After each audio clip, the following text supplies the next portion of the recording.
Good evening, ladies and gentlemen. You are here with Austin from Ohio, and today is Thursday, March 4th. Yep, I looked even though I didn't have to. 2021.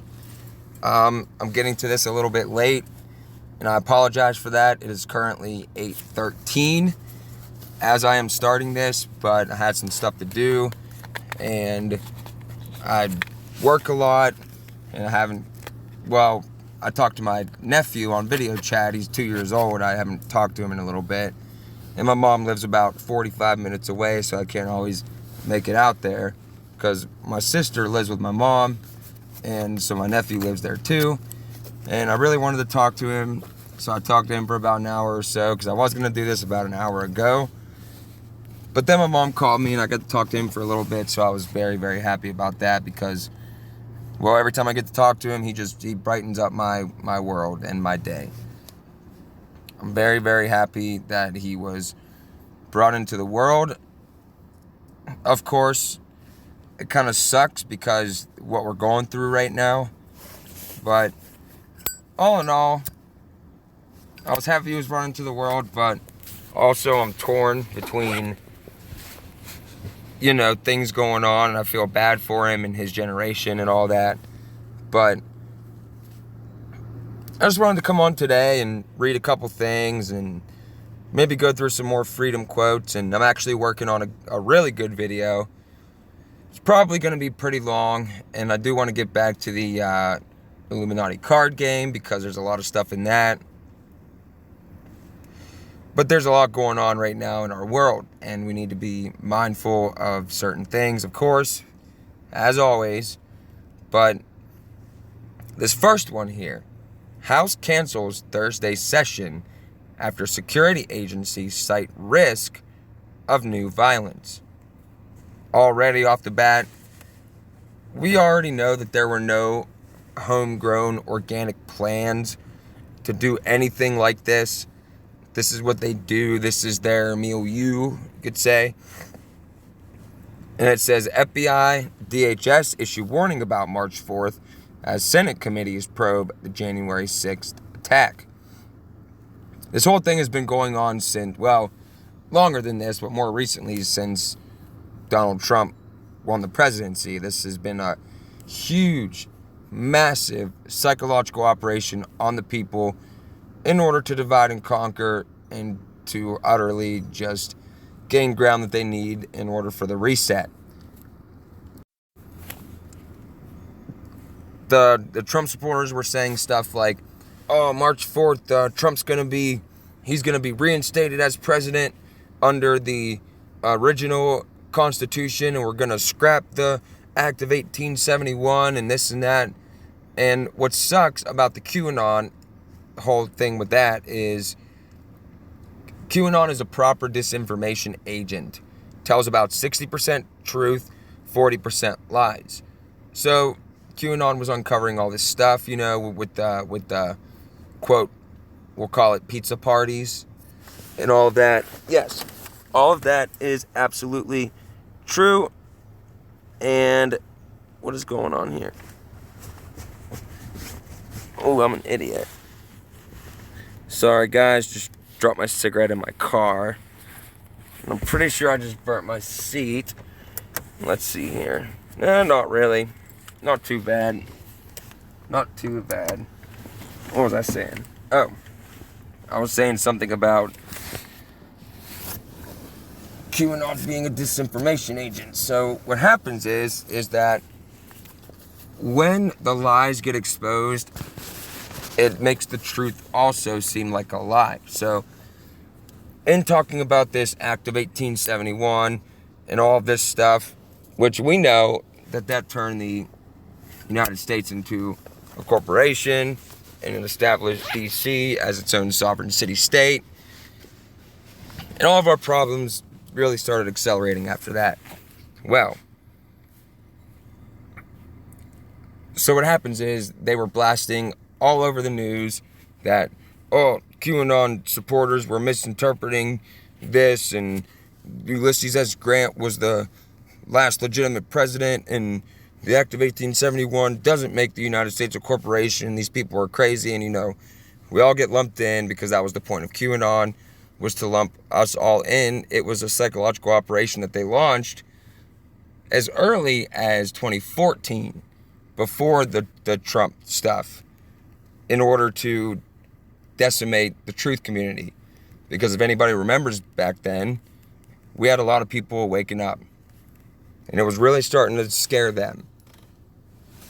And they had to do something, or else the movement was going to get too big. Then they wouldn't be able to control it. So they had to lump us all in together, derail the truth community, which they successfully did. And now we're seeing the end result of QAnon. But this reads, House leaders canceled Thursday's legislative session and rescheduled morning votes after police officials warned of a possible plot by a militia group to again storm the Capitol. First of all, no real constitutional militia composed of patriots, real patriots, would ever storm the United States Capitol.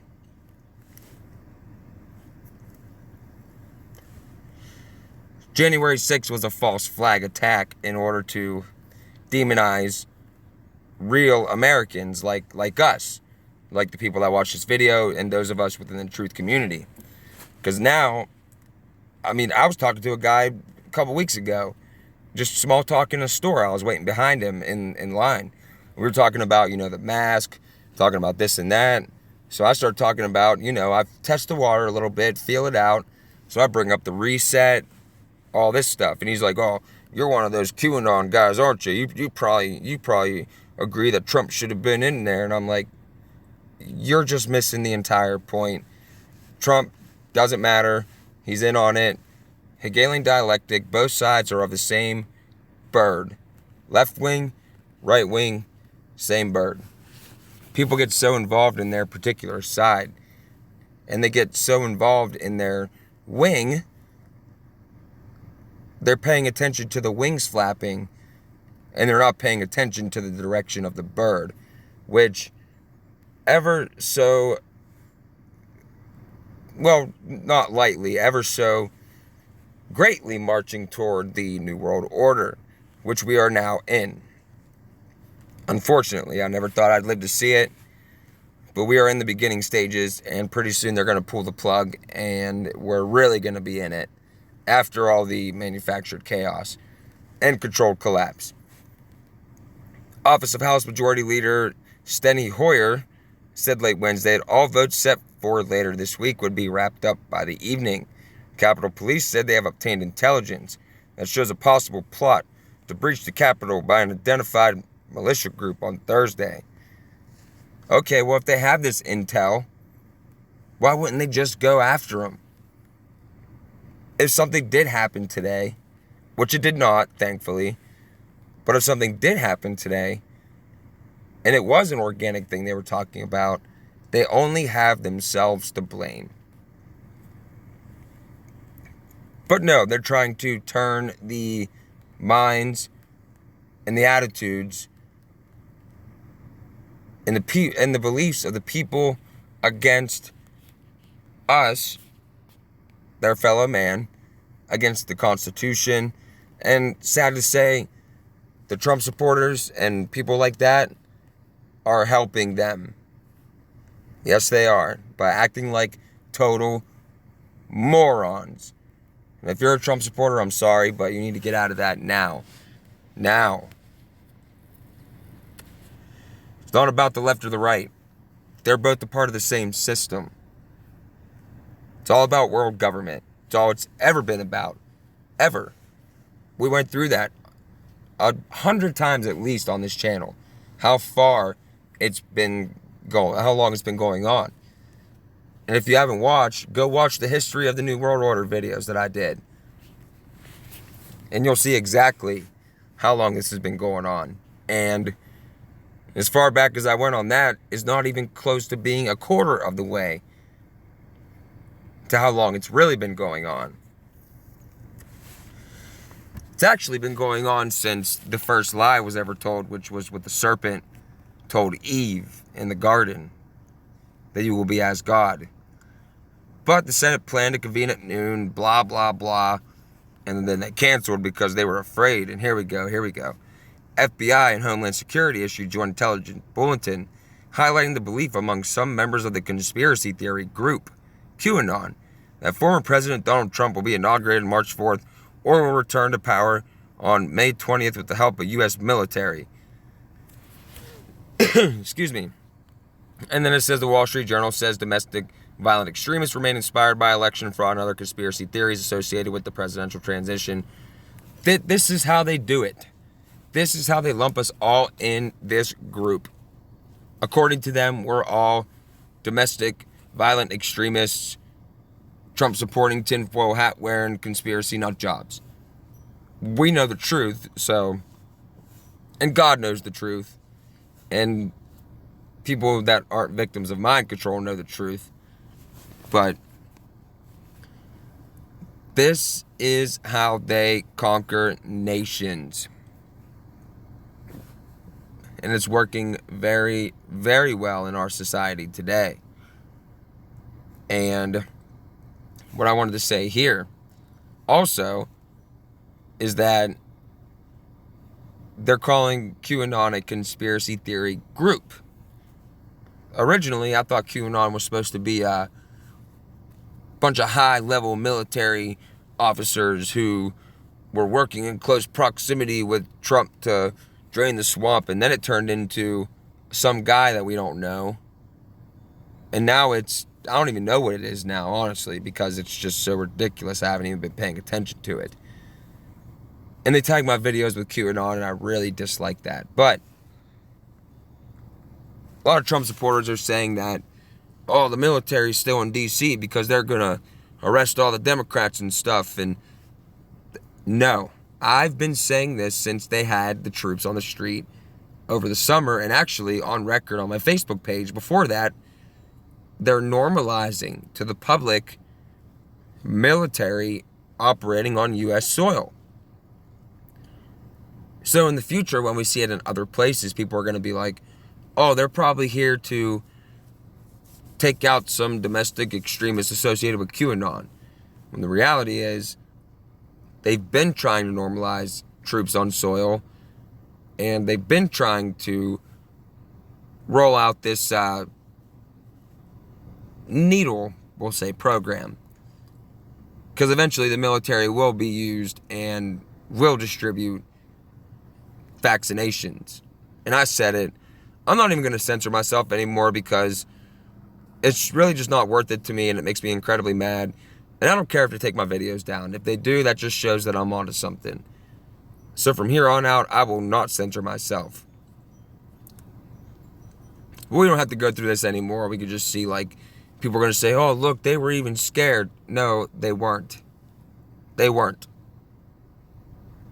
They did this in order to, well, one, it's going to help them pass their anti-Second Amendment legislation, H.R. 127, H.R. 5717, because they're going to say, oh, all these violent militia groups, they have guns and stuff, and they're going to shoot us. No. We've been over this. Let's move on to the next one. Here's something interesting that I came across. CDC offers zombie preparedness tips in case Nostradamus is right. We all know Nostradamus was just some guy, and it doesn't even matter who Nostradamus is, but if there's a zombie apocalypse in 2021, the CDC is just the preparedness guide for you. French philosopher and prophet Michel de Nostradamus reportedly predicted a zombie apocalypse for 2021. But fear not. The CDC has your back with a set of zombie preparedness tips it has maintained for a full decade. Wonder why zombies, zombie apocalypse, zombie preparedness continue to live or walk dead on a CDC website? Ask the Guide, which was developed in 2011 as a marketing gimmick and an attention-grabbing one at that. We all remember when the Pentagon actually came out, and I actually have that pulled up too, and outlined emergency preparedness for the government in case of, quote, zombie apocalypse. Funny thing is, we are going to be those zombies. They refer to us as a lot of things: useful idiots, useless eaters, fluoridated zombies. But as it turns out, what first began as a tongue-in-cheek campaign to engage new audiences with preparedness messages had proven to be a very effective platform. The guide continues. We continue to reach and engage a wide variety of audiences on all hazards and preparedness via zombie preparedness. If, as the interpreters of Nostradamus' yearly horoscope believe, a zombie invasion is nigh, then it will be a great told you so moment for the CDC. And they even made a little poster. Look at that. If you live after this, that's what you're going to look like once you get that shot. When your soul is completely ripped out of your body. And your DNA is altered, as Mark Zuckerberg even said.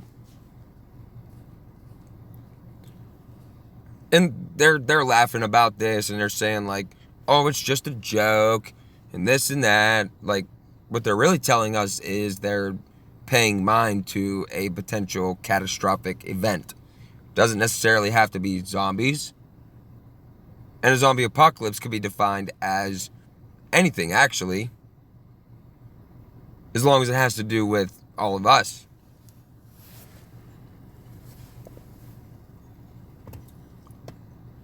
And they go on to say, like, few young people half dead to give a start. The 16th century astrologer wrote, ominously adding, fathers and mothers dead of infinite sorrows, women in mourning. The pestilent she-monster, the great one, to be no more, all the world to end. To prepare for that bloody flesh-eating worst, CDC page links to various zombie preparedness products, including downloadable zombie preparedness graphic novel, printable poster of an undead-looking, leering person with very dirty fingernails, and tips for educators looking to plan zombie-related lessons. The zombie apocalypse threat is imminent.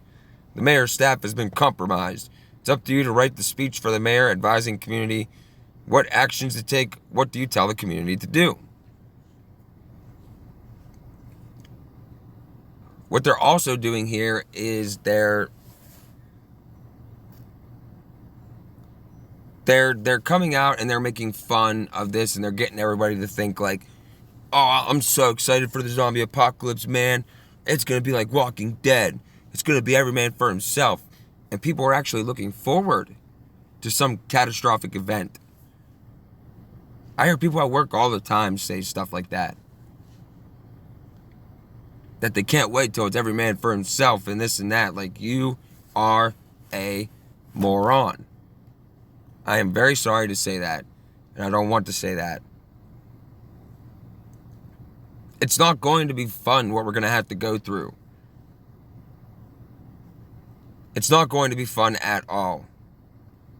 But this is them pretty much coming out and telling us, be prepared for the worst. Just like this past year and in 2018, when they said that Americans need to be prepared for 6 months or longer with no power in case of an EMP, which will be a part of the reset. 100%. And that is the infrastructure reset that's in the book. Now couple this with this.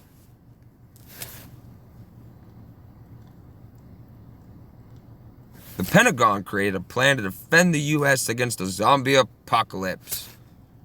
I actually got this one from September 16, 2020, but it was years before that. For keen observers of pop culture, the flood tide of zombie films, television series over the past several years has seemed like an especially ominous development. As social unrest spreads, increasing numbers of people are uprooted from their homes by war, climate catastrophe, and now COVID-related eviction. One wonders how advisable it might have been to prime the public with so many scenarios in which heroes must fight off hordes of infectious disease carriers. Zombie movies seem intent, after all, on turning not only the dead, but also other living humans into objects of terror. Zombies themselves have a complicated history.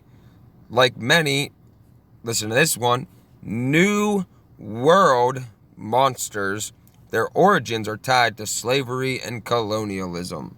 First, zombies were not flesh-eating cannibals. They were people robbed of freedom and agency by voodoo priests, at least in legends that emerged during the brutal 20-year American occupation of Haiti in the early 20th century.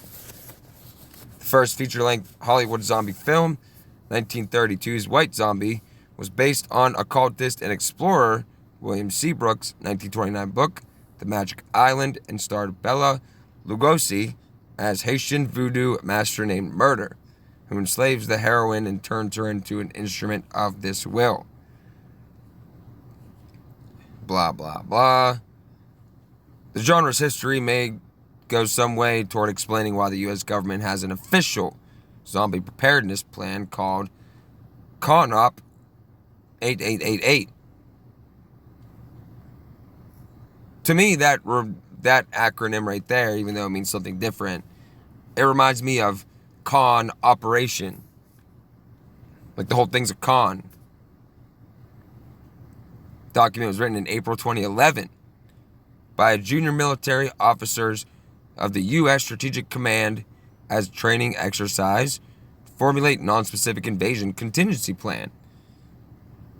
Despite the use of a fictitious scenario, CONOP 8888 explicitly states that it was not actually designed as a joke, and indeed, it's not. So, what the mainstream media is saying, that originally they designed it as a joke and a marketing tool. No, it wasn't. We knew that back then. We know this now. All that's interesting assures us, quoting the following from the plan's introduction. Zombies are horribly dangerous to all human life, and zombie infections have the potential to seriously undermine national security and economic activities that sustain our way of life. Therefore, having a population that is not composed of zombies or at risk of their malign influence is vital to U.S. and allied national interests.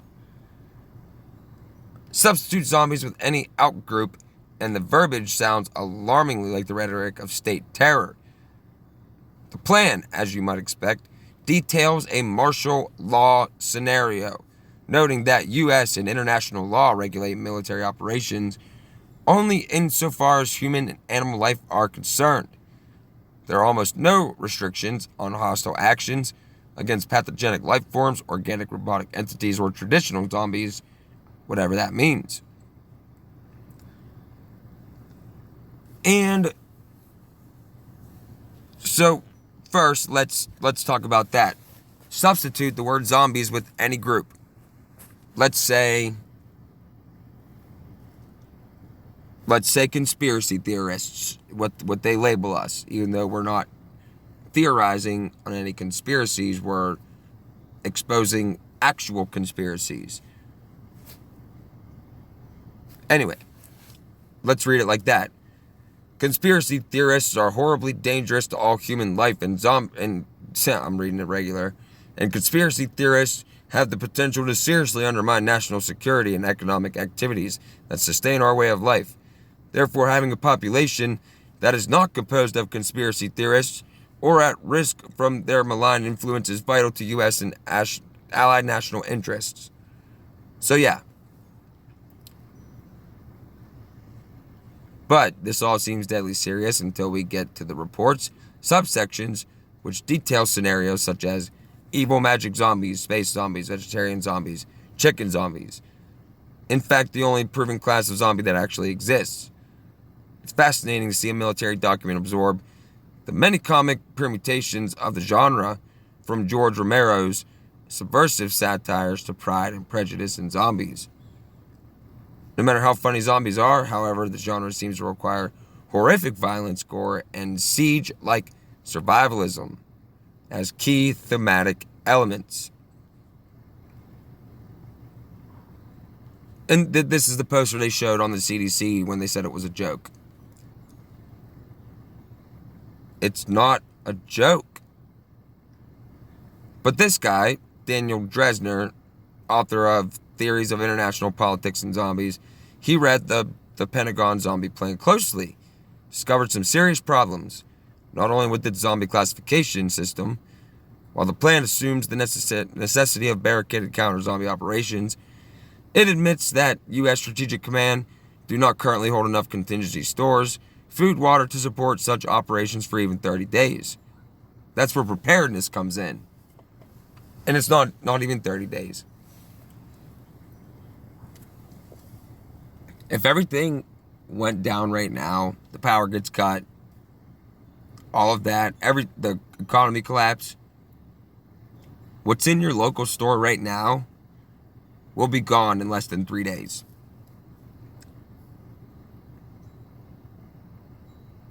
That's a fact. Let's get to the important parts here. Let's see. Poster. Preparedness tips. Campaign might be judged in poor taste in the COVID era. Agency assures us in the event of a zombie apocalypse, never fear. CDC is ready. Oh, I'm sure they are ready.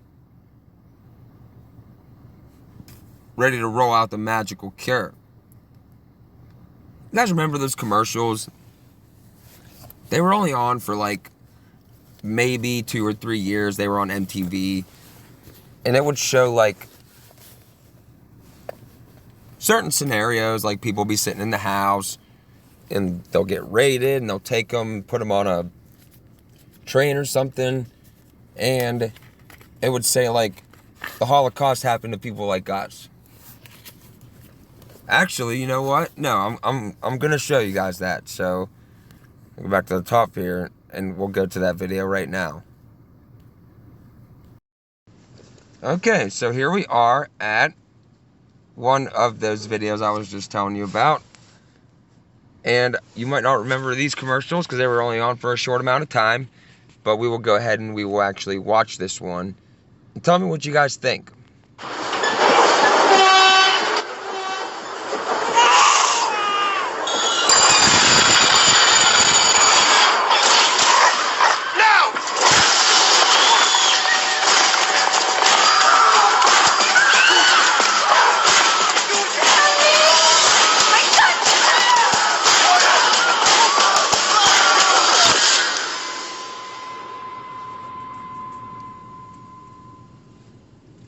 I think there's more.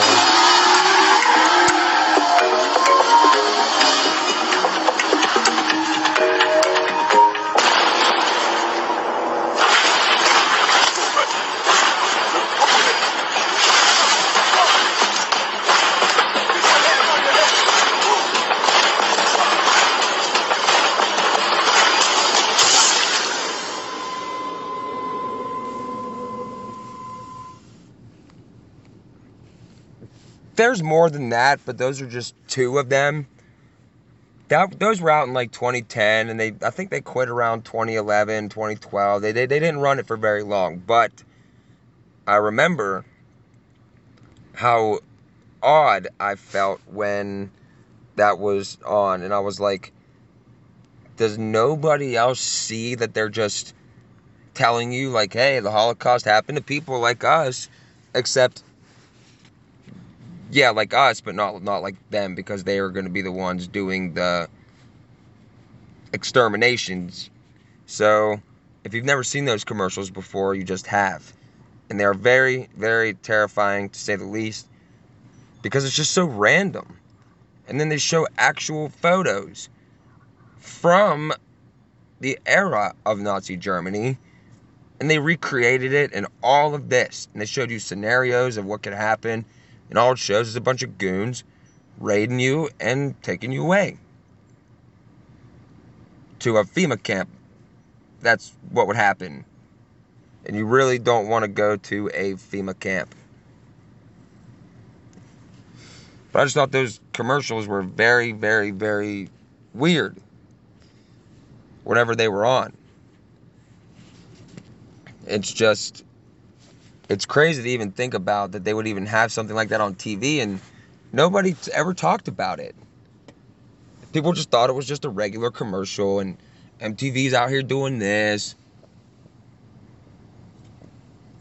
And it was during the Obama era, so it's just weird that they just randomly put that there with no kind of pretext, no kind of explanation. They were just like, hey, here's these little weird commercials.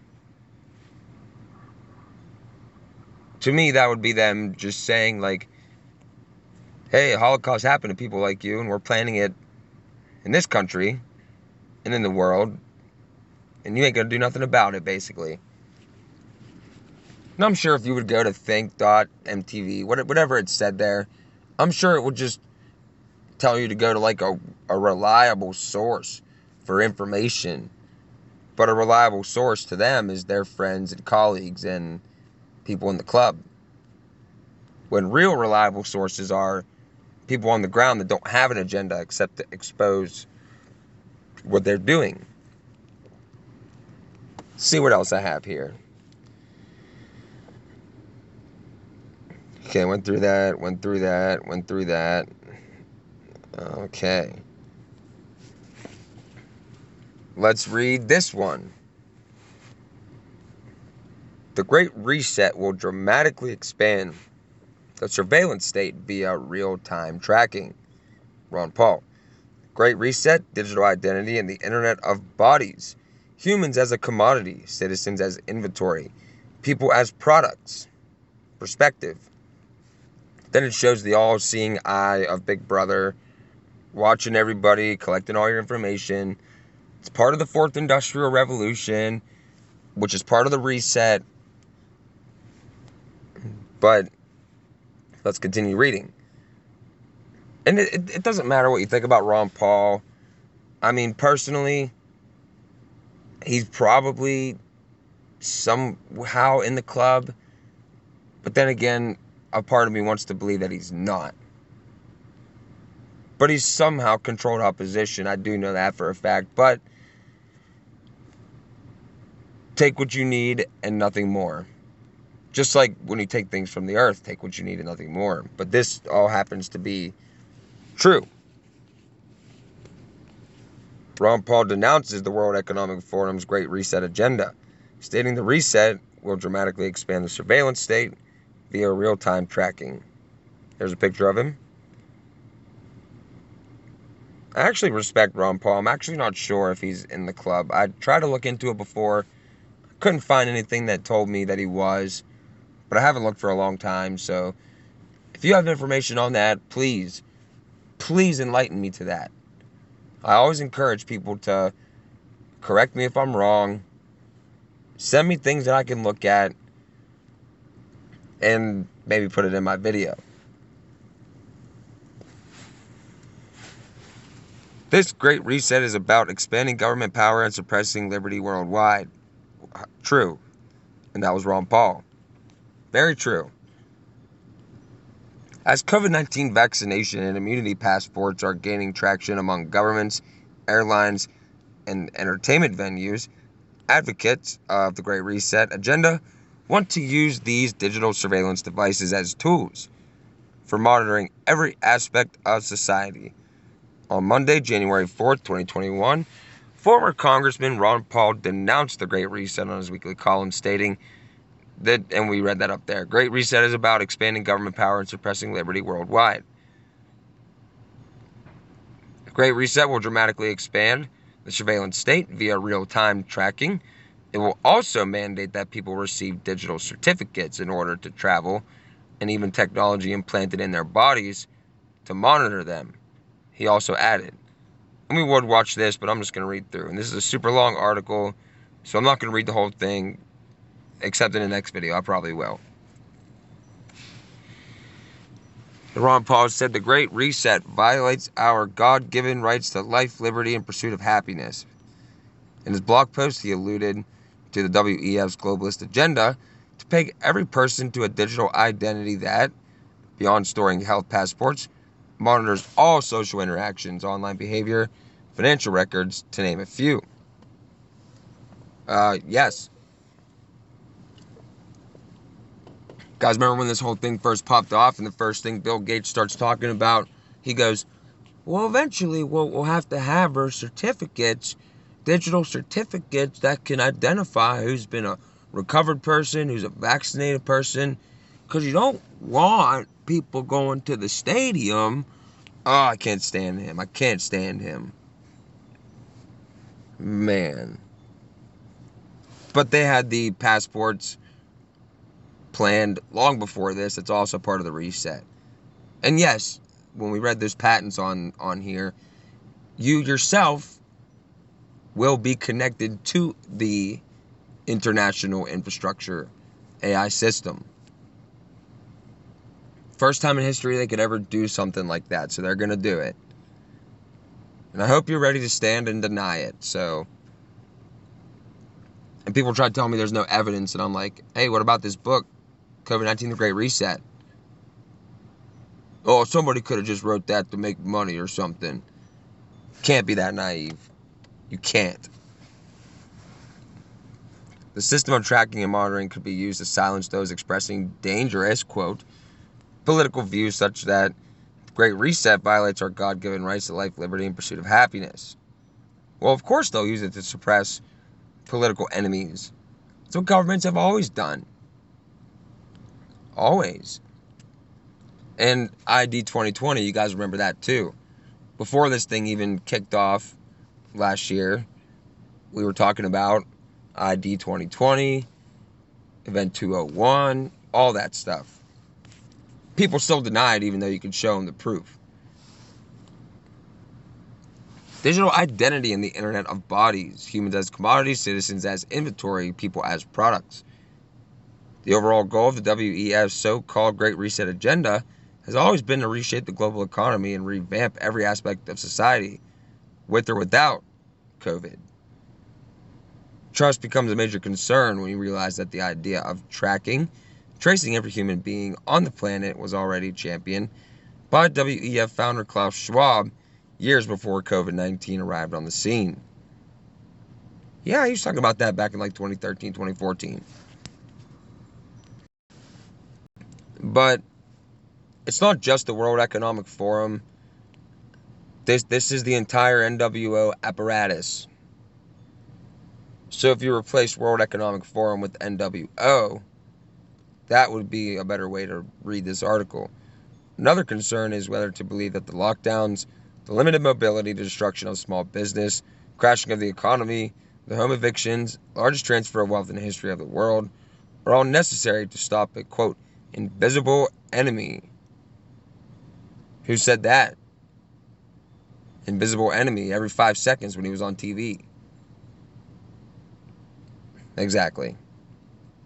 Along with the subsequent curtailing of freedom that hasn't been seen in the free world since the beginning of the so-called war on terror.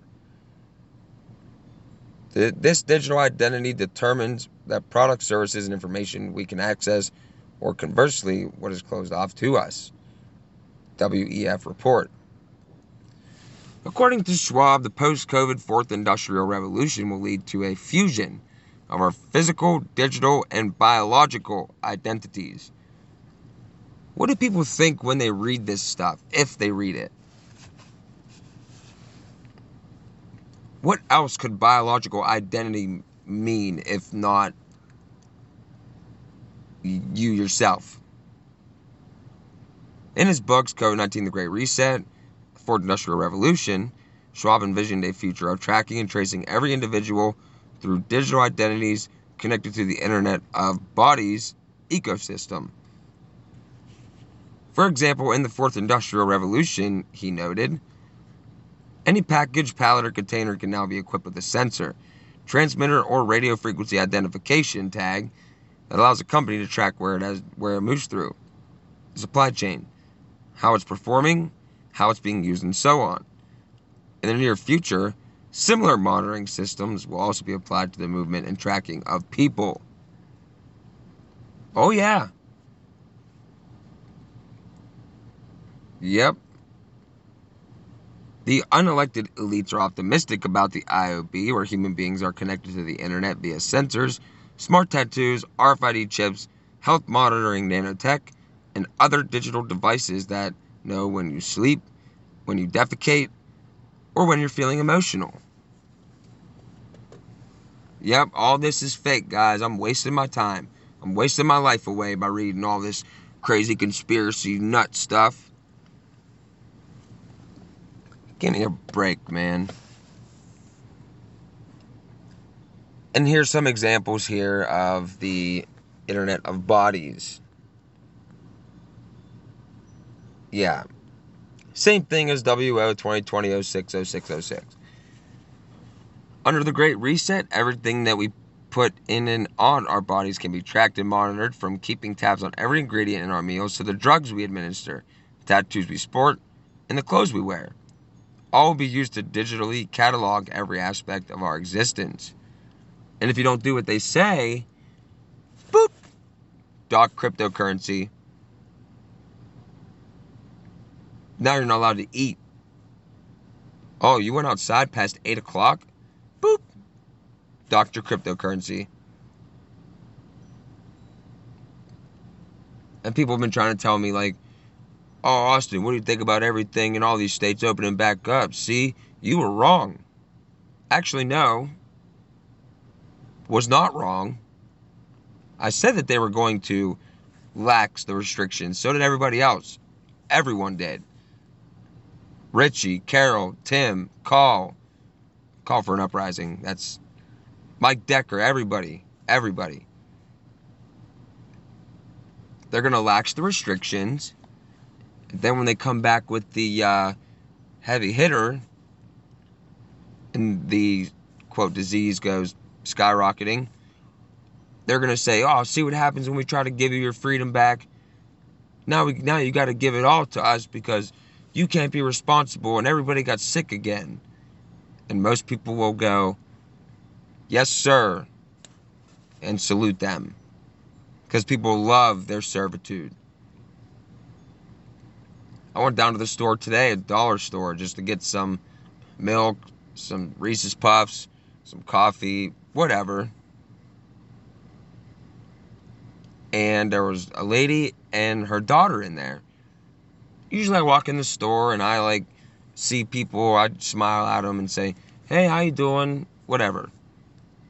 This woman stopped dead in her tracks when I walked in there with no mask on. Stopped dead in her tracks. And her daughter was still trying to walk, but she was like, get over here. And they took their cart and they walked very fast to the back of the store. And then they were watching me. I'll just get my stuff. I wasn't even trying to pay attention to them. And they made sure that they did not come near me the whole time. So yeah. According to a recent RAND Corporation report, the IOB might trigger breakthroughs in medical knowledge, or it might enable a surveillance state of unprecedented intrusion and consequence. Treating humans like commodity means we can be digitally branded like cattle, each of us with our own specialized barcode, much in the same vein how retailers keep inventory. You will not be able to buy or sell unless you have that with the new global cryptocurrency system. And that's straight out of the scriptures, jumping off out of the pages right at us now. All this stuff is really happening, and people are just, they don't get it. They don't get it. Dystopian scenarios are not a fatality. GDF tech surveillance will not be put back into the bottle. That was Klaus Schwab. Digital identity agenda picked up speed throughout 2020, starting with contact tracing and continuing with immunity passports to monitor and control citizen mobility for the greater good. It's always for the greater good. The greater good is a way towards communism. Everything is always done in the, well, tyranny and oppression have always been done in the name of safety or the greater good. Because they can't just come out and say, hey, we're going to oppress you. No, they always do it in the name of safety. Remember the Thomas Jefferson quote from last night? The people never willingly surrender their freedom, but upon a delusion. That's where we are right now. After attempting to justify mass surveillance in the interest of public health and safety, Schwab wrote in COVID-19 The Great Reset that in the post-pandemic era, the genie of tech surveillance will not be put back into the bottle, and that dystopian scenarios are not a fatality. Yeah, from you. And here's some excerpts from COVID-19 The Great Reset. And this is what I've read the book. I have it. These are straight out of the book. Now that our information and communication technologies permeate almost every aspect of our lives and forms of social participation, any digital experience that we have can be turned into a product destined to monitor and anticipate behavior.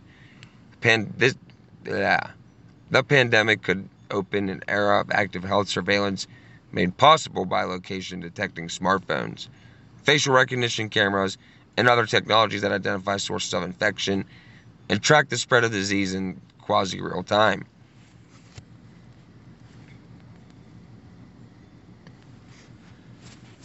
Dystopian scenarios are not a fatality. It is true that in the post-pandemic era, personal health and well-being will become a much greater priority for society, which is why the genie of tech surveillance will not be put back into the bottle. The combination of AI, the IoT, which is the Internet of Things, and sensors and wearable technology that will produce new insights into personal well-being. They will monitor how we are and feel, and will progressively blur the boundaries between public healthcare systems and personalized health creation systems, a distinction that will eventually break down. Freedom is a concept seldom valued among the unelected bureaucrats when referring to the Great Reset agenda. And here are what are digital identities. Identity encompasses everything that makes you unique. By connecting your every online, offline interaction, your digital identity records, every click, comment, and share you make on social media, financial transaction you record, the location and where you travel, what you buy and sell, your personal health data, and medical records, websites that you visit, your participation in civic functions, i.e. voting, taxes, benefits, how much energy you consume, and more.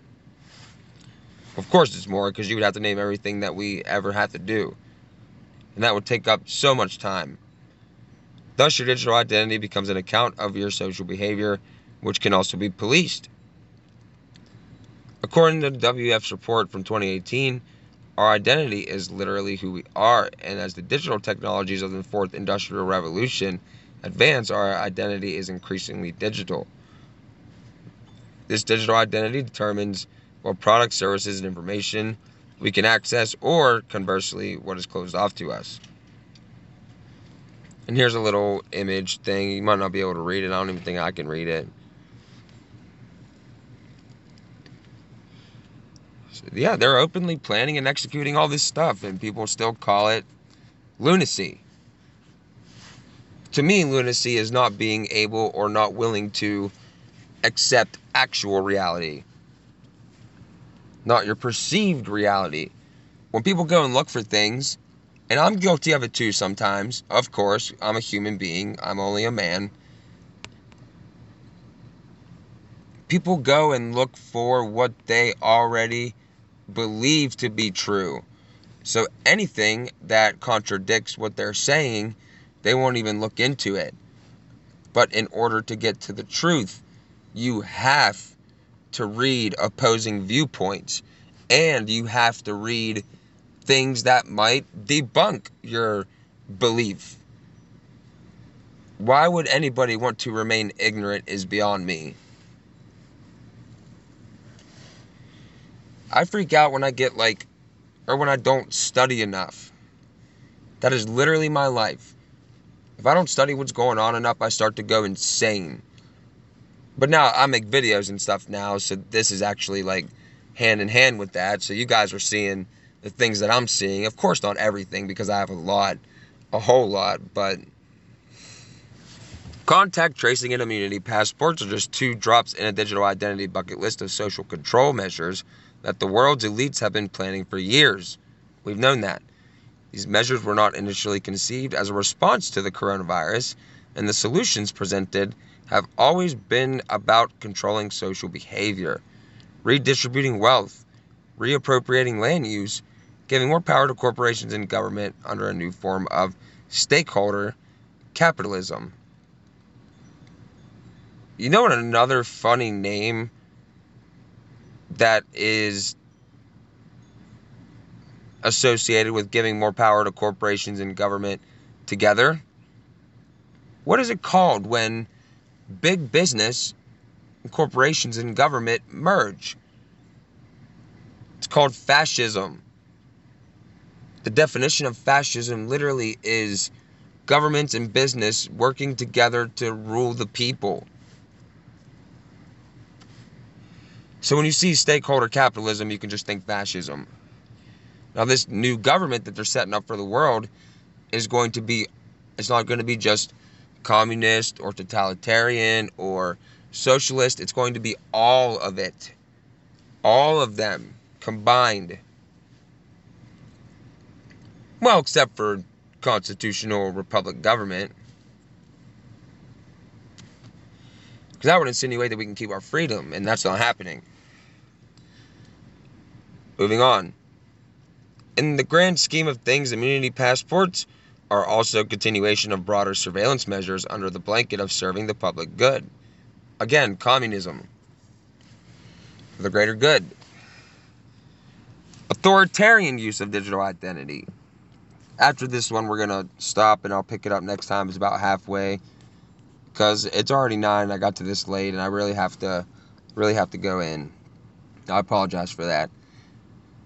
Digital identities have already been rolled out by the Chinese Communist Party under its authoritarian social credit system, which is what we're going to have, but with the cryptocurrency.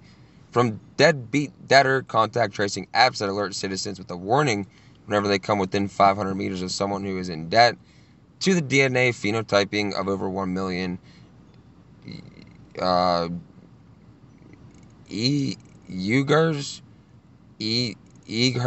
I don't know, sent to re-education camps. CCP is a living example of some of the horrible ways in which digital identities can be exploited. In China, if a Nietzschean has broken trust in one area of society, they're not able to access essential goods and services, such as the ability to rent a home, travel, rent a car, go out to restaurants, and so on. In the near future, beyond travel and mobility between countries, people who rely on public transportation, those who wish to attend cinemas and concerts, anyone wanting to enter public buildings, such as schools and universities, may soon have to contend with showing proof of immunity from COVID-19 and or other contagions. So the burden of proof to prove that you don't have it is now on you. When something like this happens, it's supposed to be the proof is on them to prove that you have it, whatever it may be. While tracking, tracing, and proving immunity can be greatly effective in reducing the risk of transmission and protecting those most vulnerable, these digital passports also risk enabling a global surveillance state that tramples over the constitutions of free nations the world over. Yeah.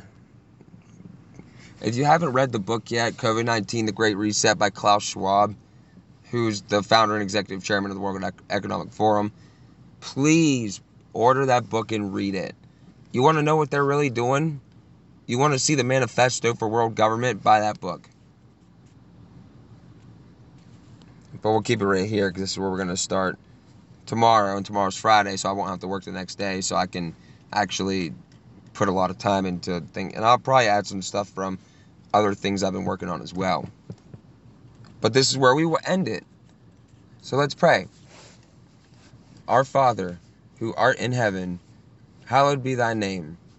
Thy kingdom come, thy will be done, on earth as it is in heaven. Give us this day our daily bread, and forgive us our trespasses, as we forgive those who trespass against us. And lead us not unto temptation, but deliver us from the evil one. For thine is the kingdom, the power, and the glory, forever and ever. Amen.